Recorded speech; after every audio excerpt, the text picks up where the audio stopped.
I am so excited. We finally have Brittany Cochran, the executive chef at Stagioni here in Charlotte, on Pack Your Knives. And on this special program, we got this 6-part series with CRVA that we're kind of shining a light on a lot of Charlotte regional chefs in the area and want to kind of like tell their story.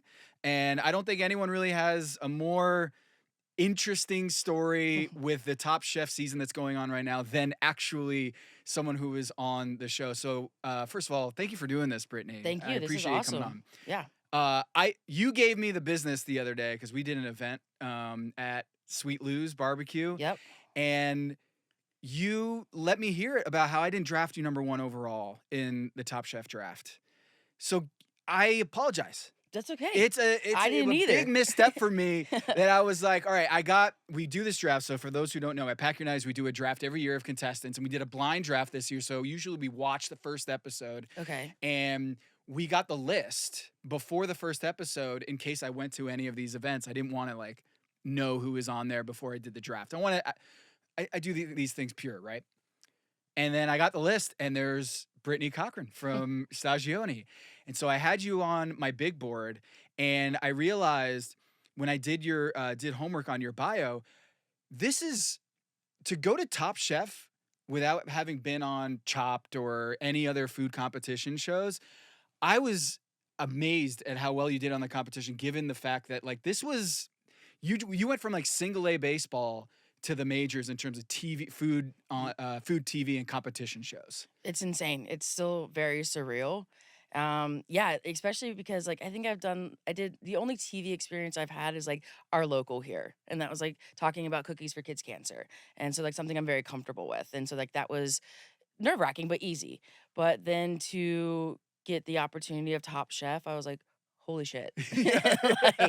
like this is nuts. Yeah. And it's still crazy to think like if like we shot back in, late summer, early fall, and it's been 6 months now, and it feels like just yesterday that we went through all of this, but then it also feels like a year ago. So it has been an absolute wild ride. Still can't believe I did it. Never thought I would ever do anything like this, especially in my hometown. Yeah. You outlasted some chefs who had been on Chopped or been on Beat Bobby Flay or all these other food TV competitions, and I've heard you talk about this, how it was intimidating to be in this group of esteemed chefs who also have been on these programs.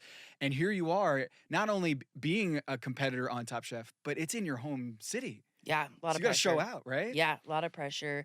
I was like, I'll be vulnerable. Like, I was extremely intimidated walking in and seeing these chefs. I recognized a few, but then, first quick fires and first challenges, I was just like, wow, this is the major leagues.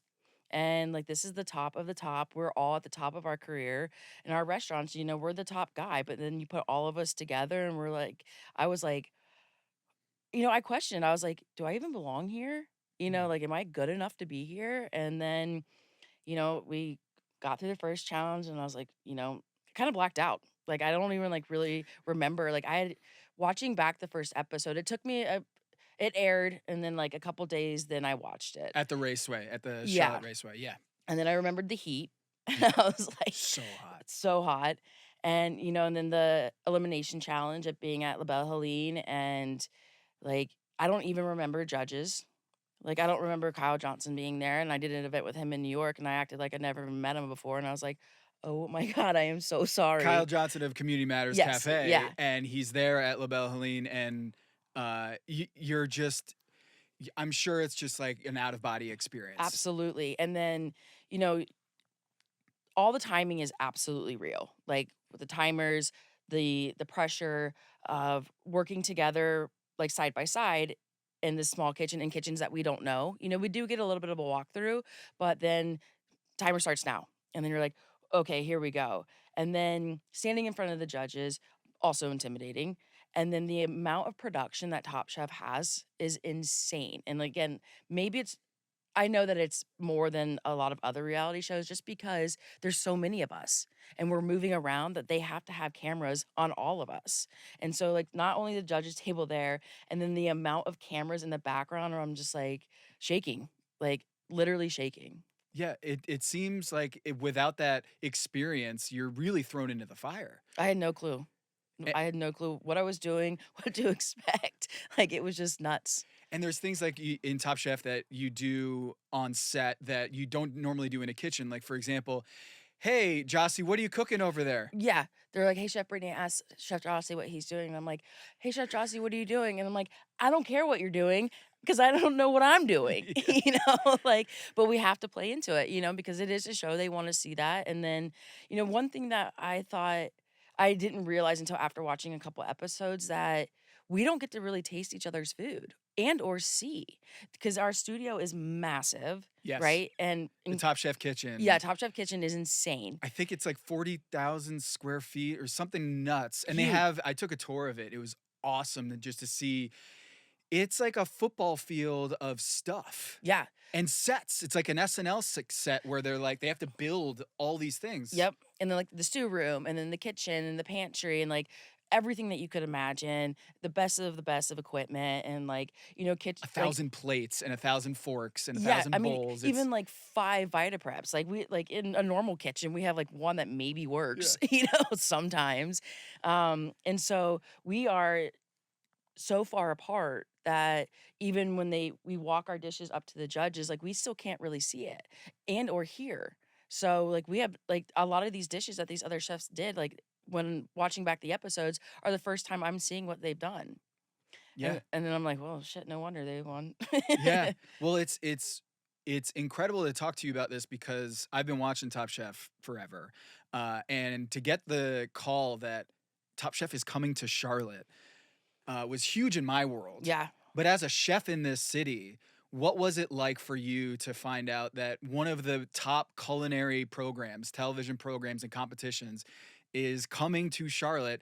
And oh, wait, is this something I really want to do? Yeah. So when I found out that it was gonna be here in Charlotte, I was ecstatic. I thought it was gonna be great for this city. Like, I was born and raised in Columbus, Ohio, Yeah. but I came to Charlotte to go to Johnson and Wales, and then I moved to New York, and then I came back. So, like, I always say that, like, Charlotte, like, my career grew up in Charlotte, and so, like, that's where I've worked for some, like, legendary chefs here in Charlotte, and then I did my stint in New York, and then I've come back, and, to hear that it was coming to Charlotte and that I had the opportunity, I was like, wow. Like my personal pressure, of course, but then just to showcase what this city has grown into within the culinary world is awesome. I mean, when people think about the South, of course, it's barbecue, but there's so much more than barbecue here in Charlotte. And I think that having Top Chef showcase that has been really awesome. And I think it's just going to continue to explode this city and the culinary world that it deserves. Yeah. It's so exciting to see. You I mean, to think about when you came back. So you go to Johnson and Wales, go to New York City, you work for Mark Forgione, and you come back after a stint in New York City, which is a totally different lifestyle for a Columbus girl to go to Charlotte and then go up to New York City. Yeah.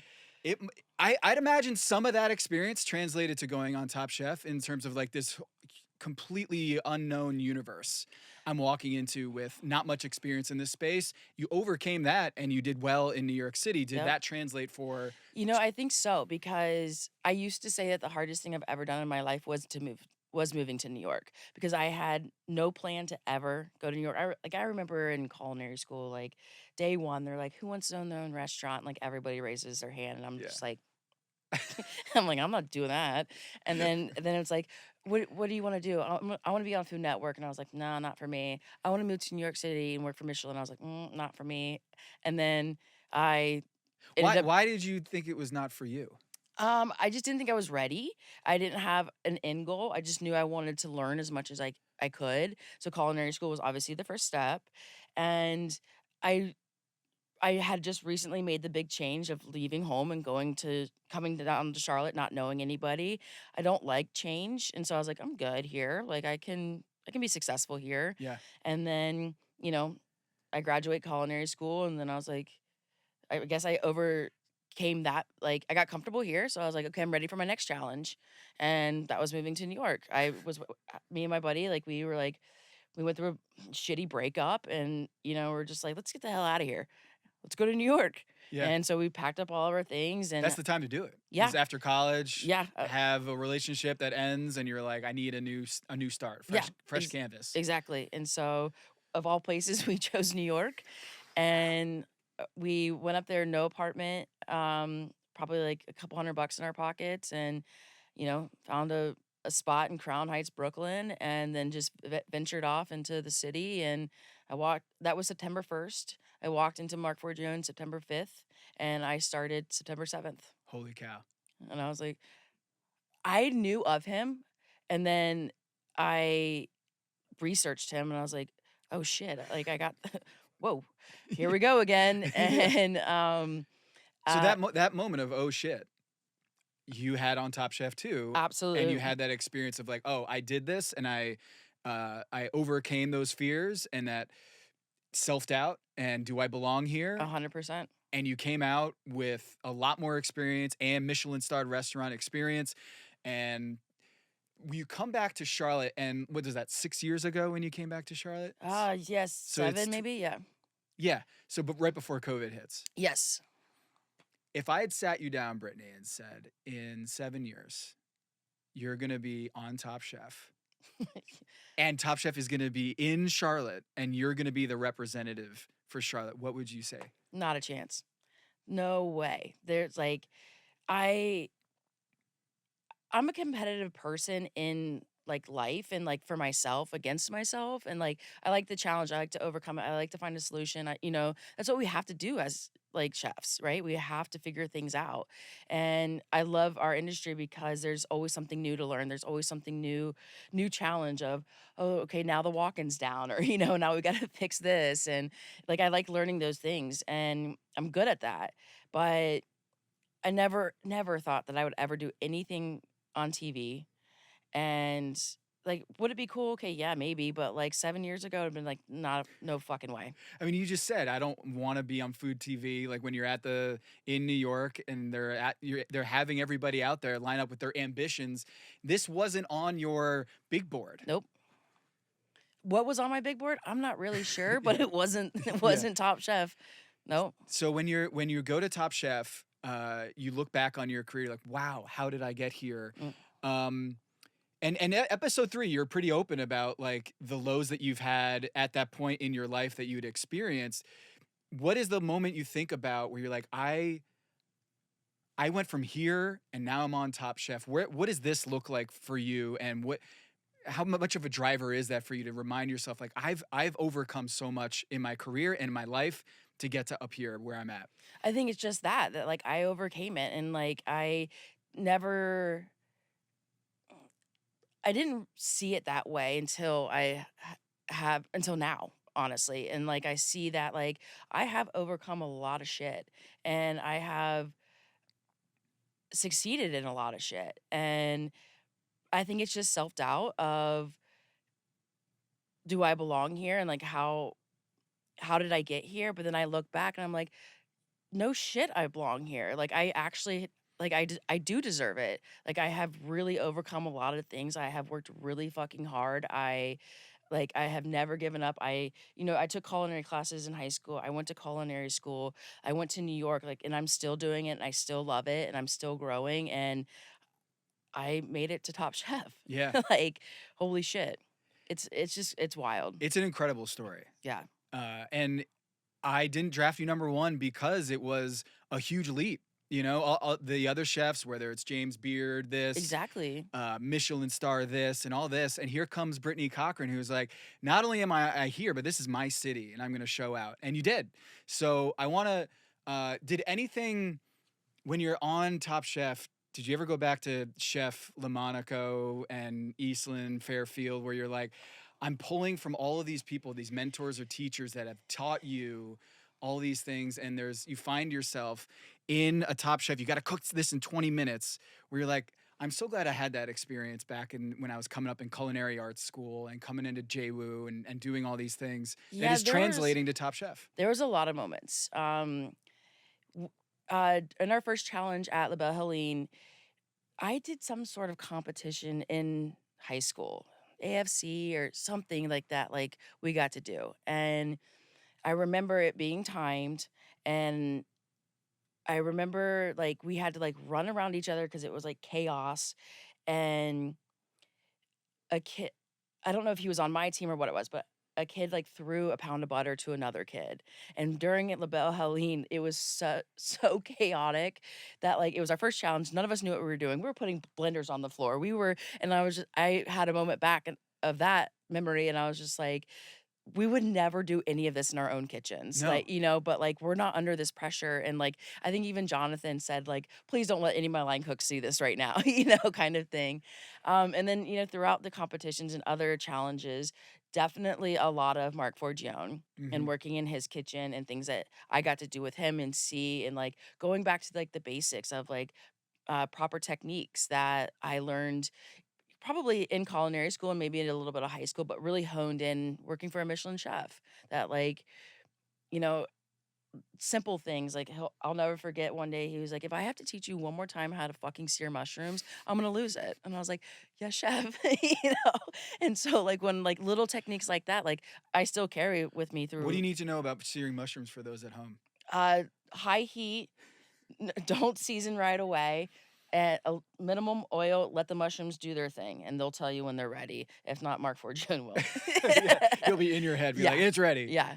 Well, when you're on the show, do you have any idea of what it's going to be like coming back to the real world of when people now you're an executive chef at Stagioni, but it wasn't like you might have been recognized at your local Whole Foods or around town at a restaurant when you're just grabbing a beer or something or grabbing lunch somewhere. How much has your life changed?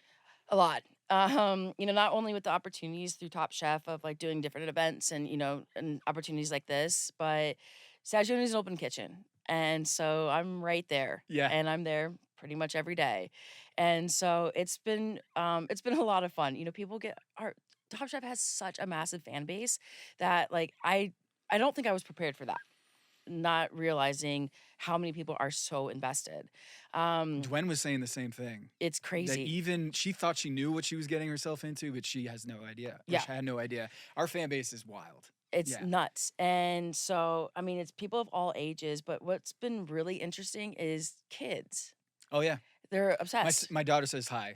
Okay. She's like, she sees you on the show, Charlotte. She's a Charlotte girl. She's 9 years old, and she sees you and says, "I can be that person one day." Yeah, absolutely, which I love. And so we have like Stagioni is definitely kid friendly.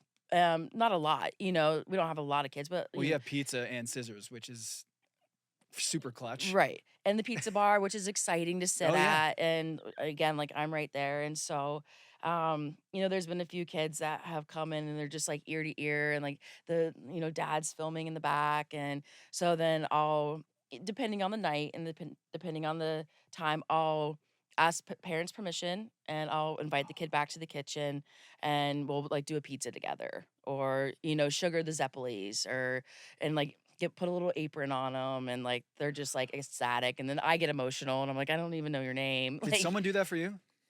um Is maybe a family member or someone who just went out of their way to make you like in the kitchen or learning how to cook? my grandparents were huge, like and we always cooked together. And then I think my mom had said that around 6th grade is when I really started to talk about how I wanted to be a chef.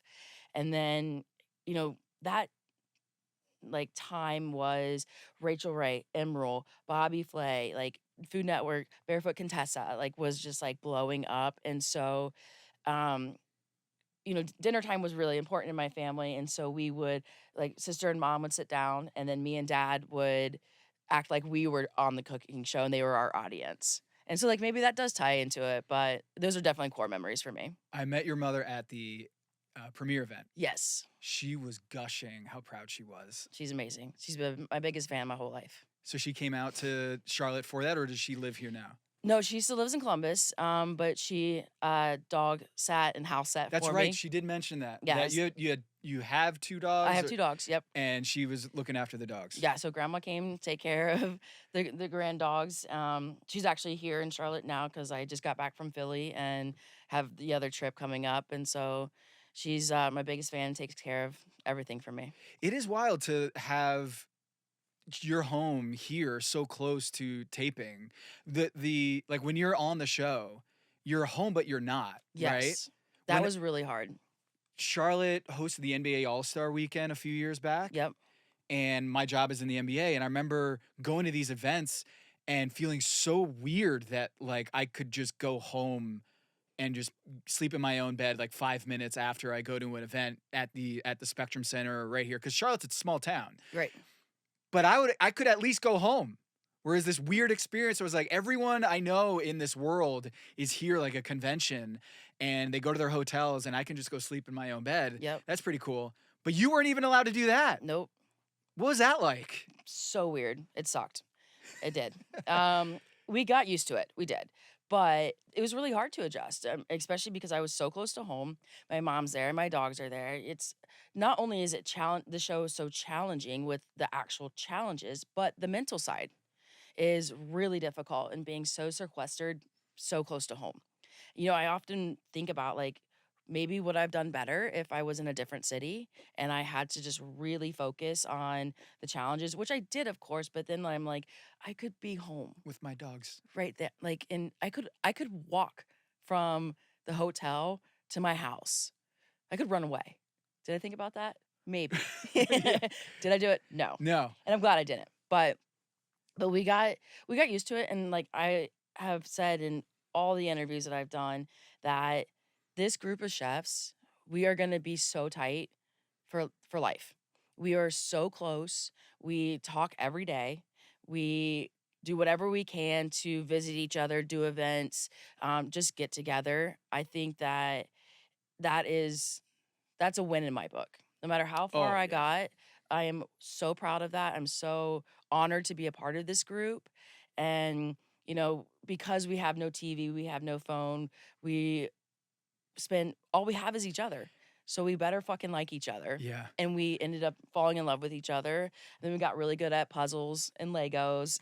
And Yeah, what was this? The green pajama crew that you guys oh, the had? Green Gang. The Green Gang, that's right. Yep. Talk to me about that.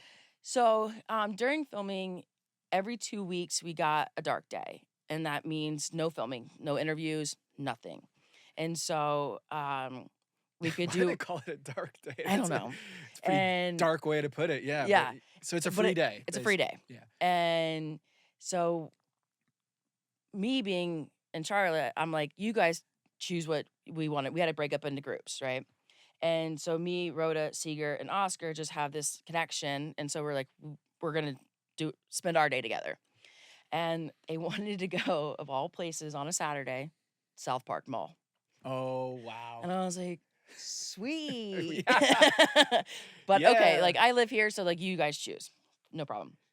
And so What a great showcase for the city of Charlotte to go to the South Park Mall. Right. There you go. Okay. and it was so funny because like we obviously had a Wrangler with us who drove us everywhere, and we're going through these beautiful neighborhoods in South Park. They all know I live here, and we passed this beautiful house, and I was like, oh, that's my house. Yeah. And they're like, what? And I was like, I'm just fucking with you. I live in West Side. Yeah. But so Seeger needed to get a sweatshirt, and so we do the mall, and then we go to Target. That's what it was. Go to the mall, we get Legos, we get smoothies, Clutch. and then they're like, we got to get out of here. Like, this is too much. And I'm like, it's Saturday Yeah. in South Park. So we go to Target, get some like other things. Seeger needed to get a sweatshirt, and there wasn't a lot to choose from, probably because it was August. And so he finds the green one. And I was like, oh, I like green. I'll get one. Oscar's like, I'll get one. And then we find the matching sweatpants. And then like Rhoda's in like health and beauty. We're like, Rhoda, get over here. And it was the last 4 sets. And then that's the birth of the Green Gang. What kind of pressure was that to show the other chefs your favorite spots in the city? Well, we didn't have a lot to do. So I don't know if South Park would be my top. But there was a little bit of added pressure, not only because I was the local, but after filming, we would order food, and they would order from here or there, and I'm like, guys, like, and not the chefs, it was production. Yeah. I'm like, hey, I know a lot of other better options around here. Yeah. And so then I got put in charge of dinner. So we cooked a lot, which was awesome, and that was fun. We did like a lot of breakfast cooking, and then dinner we would order from some local spots, and they were happy with that. And so when you're going through this with other chefs and you come back to the city, the chefs have come up. We met at, I think, in New York City first at the James Beard event, Yep. and then I saw you over at Sweet Lou's, Mm-hmm. and you guys were gonna go somewhere else afterwards. Right at once that event was done. I kind of imagine that's kind of super fun for you, is to like after the shooting is done, like all the production is done, you get to kind of like unwind with the chefs and take them to your favorite spots. Are there any that in particular you went to and want to shout out, or that locally you're like, hey, I took Dwen here, or what? So when we did the meet and greet with was at Sala That's all. with Seeger and Nana, Yep. then we went to Providence Road Sundries, Yeah, of course. classic in Yeah. Myers Park, right? And then I live on the west side, so Fremore Tavern is kind of my like on the way home Mm-hmm. sports bar, kind of catch up on sports, have a beer. They do late night food, so we went there. They do shot skis, we did that. Shout out to Space Case on Instagram. She's the one who initiated that one. And then of course when we were at Sweet Lou's Yep. afterwards, we had to hit up Plaza Midwood. So, Yeah. and then it's funny bringing them back to like these spots that they know of, because like we did Supperland. Right. So they're like, wait, we've been here before. And I was like, yeah, over there, but this is the fun side. Yeah. There's Giddy Goat. There's Whiskey Warehouse. Yep, There's Burial right over Workman's, there. and then, yep. You're like, and they're like, oh yeah. Charlotte is such a small town that you'll just be driving through and you'll be like, wait a minute, I recognize that. didn't we go? And you're like, yeah, we did do that like 8 years ago. Right. But the city is changing. It's growing up. It's getting to this place where a lot of really successful restaurants are coming into the city from like Atlanta, Nashville, Austin, LA, New Houston's York, coming. Houston, Mhm. right?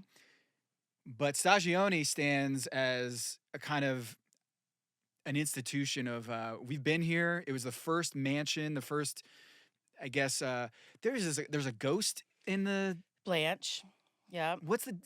Can you explain this? So she was, her and her husband built the villa, and she loved to entertain. And this is what, in like the 50s or something I like think that. even further back. Okay. And actually, her photo is right at our host stand, so you've Yep. seen it. Yep. And so she loved to entertain, and throw these like beautiful, immaculate parties. And I think it was the first pool in Charlotte too. Like yeah, that's where I believe the pool is where Ruru's patio is.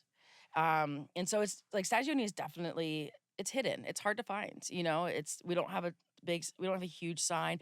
Providence Road, we all know, is nuts. And and so then we have the back lot. But yeah, Stagioni's been there for 14 years, and I've been there. July will be my 6th year. Have you heard the ghost?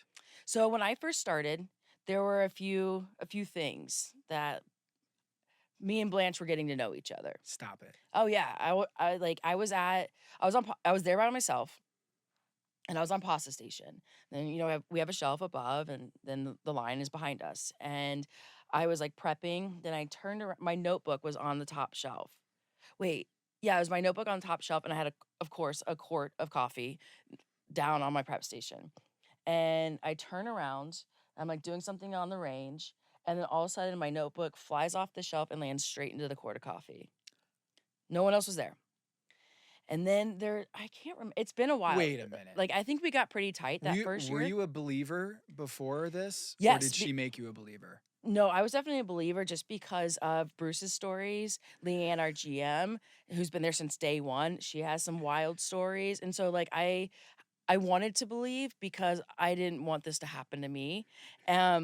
Nothing dangerous by no means, but Yeah. just spooky. And there's a few other things that I don't really Do you hear remember. things like weird things upstairs or? Not anymore. Oh, there would be times that Stagioni on one wall is all photos of the original mansion. Yeah. And then one wall is all mirrors. And we have 2 front windows that are covered by, pretty blackout curtains. And so there's not a lot of sunlight. Right. And so there would be time a couple of times I would be doing like just admin stuff and like on the computer sitting at a table in the dining room, and I would see like a white shadow of as if there was a woman in a white dress like running by. Nope. Nope. But look, I accepted, she accepted me, and so like we haven't chatted in a while. This is wild. It is weird. I haven't even thought about this in a while. Well, it's one of the cool things about Charlotte that like I don't think a lot of people know about is the ghost of Blanche Yeah. at Stagioni. Yeah. So you're look, it's I will say when I went to Stagioni years ago, my wife and I we sat up on that pizza bar and you were super kind, so approachable, and you gave us the time to just like talk over the menu and stuff. And I would have stupid questions because we were big Top Chef fans. And so the ability to have an experience, I think, is one of the food is incredible. Pasta's incredible. The pizza is top notch. But I think also it's an experience at Stagioni that it doesn't feel corporate. It doesn't feel like something that, oh, we're just going to build this and keep up with all the latest trends. It feels like its own unique thing. Yeah, and I think that was thank you for saying that, because I think that we take a lot of pride in that, and that's what exactly what Bruce Moffat wanted to create. And that was one thing when I started at Stagioni, the open kitchen, and like having that, being able to have that time and create those relationships with our guests. Like Stagioni is definitely a neighborhood spot. We have a ton of regulars, and for having an open kitchen, I can go out and talk to them. I can become friends with them, answer their silly questions, or like just be more intimate. And I think that's so important. I think that's really attractive as a diner, and just to see the care and the personality of me, our food, and like just the whole vibe of Stagioni. And I think that's one thing that is just so, it just creates such passion that from our staff to my kitchen. Like I love when people say at the pizza bar, like, it is just so smooth back here. And I was like, you should have saw it 5 years ago. Yeah. but Yeah. but it is. And like my staff knows that like we're an open kitchen, like so we have to look good. You look good, you feel good, you cook good. It's like one of our mottos that we say in the kitchen. And that's from our personal to our stations and to our plating. And I love the pizza bar and the people that like are just like, dinner and a show. And then like I can hear a little bit of like conversation. Dining room gets loud, kitchen's loud, of course, but I can hear conversations. And then once the food hits, then it goes silent. That's like probably like my favorite thing about service Oh is yeah. that like, okay, we did it. We did it right. And like these people are like just looking at each other and like, holy shit. And I'm just like, all right, nice job, boys. Yeah, it's awesome, and that interaction and the intimacy of the restaurant. It's dark, dimly lit. It just feels like its own place, and it has soul to it. And a literal ghost that is jumping around and flying around and knocking notebooks off a shelf. Right. Did you ever know that Tom Colicchio went to Stagione or ate your food? Oh yeah. Yeah. He was awesome when he came in. It was maybe When was that? 2 or 3 years ago. Okay. One of our regulars, Tom, was in town for I think a charity event, Uh-huh. and who was connected to this regular. And so we knew that Tom was going to be coming in. And it was around this time because we had ramps and strawberries. I know that. And because I did this weird ramp strawberry pizza, I thought it was good. Tom said it was fine, just not his favorite. And I was like, okay, I'll Yeah. take it. But then he was so kind. He had really great things to say about our food, about service, about the restaurant. I didn't want to be like too much. So like I think I just went out to the table once and Yeah. just, Just introduce yourself. Say, yeah. hey, how's everything going? But Yep. then he came back to the kitchen, said thank you. We took a photo, said thank you to my staff, and it was great. How about that? And I was like, hey, man. I'll see you in a couple of years on the Yeah, show. yeah. What was that like to have him say, I know your food. I know you can cook at this level. It almost was like a backhanded compliment, right? It's like, Yeah. I know you can bring it. Yeah. So day one, we looked at each other and he's like, I know you, right? And I was like, yeah, so we've met before. And I think he like made a joke like no pressure. And I was like, great. Sure. And then yeah, when I got eliminated and him saying that, I was proud because I was like I know how to cook. And like this is a whole nother level. And I got to where I'm at and I'm okay with it. But I'm glad that you do know that I know how to cook. And then with Greg Collier with his comment saying, and I did not know this until I watched the episode back just recently of him saying like, I'm glad that you said that because she is one of the top chefs here in Charlotte. And I was like, fuck yeah, dude. Like, thank you so much. Like, because I think we've crossed paths maybe in the past, but I really got to know him during that Southern Side Challenge and seeing his personality. And like, so like for him to know that I do know how to cook and that he has heard of me and because he's such a legend here, Mm-hmm. like that was fucking badass. Walk me through, set the record straight. What happened with the dish? Because watching the episode, something didn't seem right with the edit of like something went wrong, but they didn't quite explain what happened. And I will say that Seeger won that dish, but I actually thought his pork belly that we got as diners was undercooked to the point where a lot of us weren't able to eat it. Oh no. And so we were like, oh, the judges are gonna kill him for that. We didn't actually know it was Seeger, but we just Oh, assumed sure. like Yeah. whoever made this dish, they're just gonna kill that chef because it's an edible. And for you to be sent home on that dish, I remember watching it and having a completely different reaction to my experience as a diner and then the judges table. And then watching the edit, I kind of felt like whether the steamer or something didn't seem like it was adding up on the show. Yeah. There was a lot of hiccups. So it was a difficult challenge because not only were we turning Greg's insane southern sides into an entree, being in a different kitchen, obviously different equipment, and then it was a service style. So we had two services. So we had 90 minutes to do our first and then another 90 to do our second, seating basically. And so when we get the challenges, we get told what it's going to be, right? And then we get rules, what we can and can't do, can and can't use, Yes. and all of that. I always just listened, and because everybody else had questions that I also had but were answered, so I was like, great. This was the first time I actually stood up, and I was like, okay, where's the meat grinder? Where are the attachments? Because my main component is going to be a sausage. So I need to know that I have everything ready. Yes. Yep. Here it is. Here it is. Awesome. So I go in with a great meat because me and Anthony both had collards. We kind of shopped together at the same time. And so we went in with a good game plan. We were going to wash all the collards together. And then, because we were right across from each other, I believe, and just like put them in the middle and go for it. So we did that together. And then, so I asked, or meat grinders where it's supposed to be, attachments are where they are supposed to be. Awesome. Again, main component is my sausage. And so I'm trying to put this meat grinder together, and like we all have different styles of meat grinders, but at the end of the day, it's line up the pin, line up the blade, We're good to seal go. it. Yeah. So I'm like fucking with that, and then I look at Brandon, and I'm like, Brandon, like, am I an idiot? Like, what is going on here? And like, thank God he actually stopped what he was doing, and he like tried to help me. He's like, these aren't right. So I call for Culinary. And like they come in, they're like, oh yeah, we'll go get the right attachments. Wait, but aren't you 40 on the clock? Yeah, I'm on the clock. I don't even know if I'm supposed to be talking about this, but Yeah. whatever. 45 minutes. So 15 minutes go by. They're like, and I'm like, I can get some stuff working. And then I'm like, hey, check in. They're like 30 minutes out. And I'm like, You're screwed. I'm on the clock. So they finally bring me some sort of like KitchenAid attachment, right? I'm like, okay, so I can make my sausage. Somehow I fucking knock it out. I roll all of the rolls.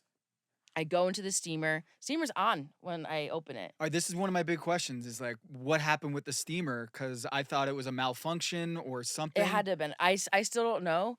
Steamer was on when I threw it in. I didn't need Brittany. to set a timer because they're all over the place. And then I go and pull it ice cold. And Not even. Nothing. So pork is completely raw. And the lights on, like it just. Yeah, I have no idea. To this day. No clue. But now I only have like 16 minutes left on the clock. And so our first plate that we plated has to look, every other plate has to look exactly the same. And so I have raw pork. So I'm throwing in the deep fryer. I'm throwing it on the flat top. Like I just want to get something cooked on this plate. And I knew my first plate was not an entree by no means, but nothing was raw. There was season, there was flavor. It was a dish. It was a dish, Yeah. yeah. And then I present. I'm just like, I knew it was going to be me. I knew it. Then I get told, "Oh, hey, you can plate your original dish. We heard what happened." And I'm like, "No, I can't because I just used it all." So then I had to come up with some other bullshit thing that I was just like, Oh, Brittany. I was just like, and then I was just like, I just Wait, threw so they're like, hey, we got the attachments. We're good to go. And you're like, no, I've already. I had to figure it. Yep. I already used all this. I can't rework my dish because I had to cook all my pork. I can't go to Whole Foods and get another Whole Foods Market. Whole Foods Market and get, excuse me, sorry, Whole Foods. Whole Foods Market to go get more food, and you're already in the shit. Yeah. So now I was like, who needs help? Oh, Brittany. Yeah. So, but you go to Last Chance Kitchen, you have that experience with these chefs. You have long-lasting relationships. That's what I keep hearing about. Is you're almost have like an adopted family. Oh, 100%. That you could talk to them about anything. They've been through a lot together, and the mental grind that you go on Top Chef, it does something strengthening those bonds with the other.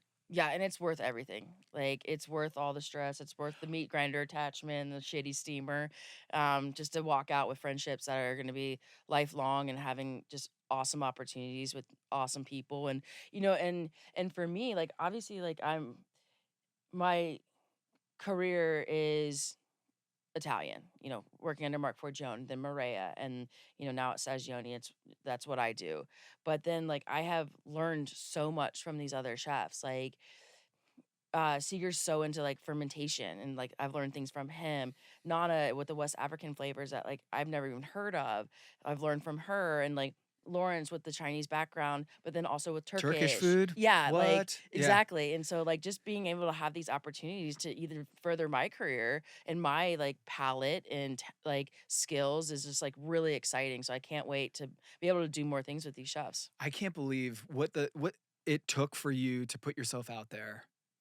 I don't think people realize what a big your whole life story is now. Yeah. And some of your most vulnerable or like awkward moments are on Mhm. TV for the world to see, and you don't know what's gonna make it or not. Exactly. That was really so the day that the trailer aired, all of us got on a Zoom call to congratulate all of us. Obviously, we already did it, right? But like it was just a really cool moment that like, hey, let's just all jump on Zoom and just say congrats. Like here it is. And so Yeah. we had already like filming was done. We already got back into the real world, right? And then when it airs and we have to relive it, and it was so exciting. And like I think Oscar was like, why am I nervous right now? And I was like, I am too, like just seeing it again. And then kind of that like not fear, but just like interest of like, what's gonna be shown? Like, Yeah. how am I gonna like be portrayed as? Or like, is it gonna really show who I am? And I think for me that it did show who I am. It showed, vulnerable moments, and it showed successful moments, and like I'm happy with the way that I was shown. Yeah. You should be proud. You know? It's crazy. It's still very, very surreal. What message do you want to, because when you go around New York City or Houston or LA, Charlotte, there are not a lot of female executive chefs and not a lot that come from Columbus, Ohio, but you're living proof that you can do this. Yeah, Do you feel that at all? Like, I know it's a weird thing to say, like, oh, I but feel like I'm a pioneer or a trailblazer, someone that can inspire people. how do I feel about that? Yeah. It's weird, but exciting because, women in our industry, oh, you must be pastry, you must, you're a baker, but like Top Chef has shown throughout the years that like women are just as big heavy hitters as men in this industry. And I Mm-hmm. think in the past, 15 years, we've really have proven that. And I'll never forget when I walked into Mark Forgione, the sous chef and the pastry chef were standing right there. And I was like, hey, are you hiring? And the pastry chef was like, yeah, absolutely, for pastry. And I was like, no, hotline. And the sous chef was like, hell yeah. And I was like, all right. Yes. I will say that like I've never been singled out being the female. I've always been probably the only female on the hotline for a lot of my career, but you know, it's I've never thought like, oh, I'm the only girl, or like, go easy on me because I'm the girl. Like, no, treat me exactly how you're gonna treat me, and I'm gonna fucking prove to you that I deserve to be here and that I can cook just a- as well or better than this guy or that guy. And I think because of my New York experience and being talked down to and being like, pushed to my fucking limits of like, did I just make the right move? Like, what am I doing with my life? But I don't like to lose and I like a challenge. And so, like, push me and I'm going to push harder back. And I think that's what got me here. And you go on Top Chef 7 years after you come to Charlotte with, I don't know what my plan is, but I'm Yeah. gonna see. It is a Charlotte story. You have a very Charlotte story. Similarly, I came to Charlotte and started my next chapter of my like professional career and my family and all this. And I feel like Charlotte is very inspiring in those growth areas. I don't know exactly what my vision is of my future, but I know this is a great place to do it. Exactly. That's exactly how I feel. Yeah. Go to Stagioni, go hang out with Blanche. Yeah. Come on over. Yeah. I haven't met her yet. I can introduce you. You think so? Yeah, sure. Oh, that would be really cool. Yeah, we'd love it. Oh my gosh. I'm really nervous now. Don't be. Okay. You'll be fine. All right. You sure? I won't put anything in high places. No. We'll keep sharp objects away. We'll get you a cocktail. You can have the Blanche as a cocktail on. Yep. So, yeah, it'll be fun. It'll be great. Well, thank you so much for doing this, Thank you. Brittany. Cookies for Kids Cancer. Yep. And Meals on Wheels, you just got back from Philly. Anything else you'd like to shout out before we wrap up here? Cookies for Kids Cancer. Our big dinner will be October 6th this year at the KC. And there's going to be some exciting chefs joining us this year for the first time. That's what we call a tease. Yeah. Brittany Cochran, thank you so much. Thank you so much. Appreciate it.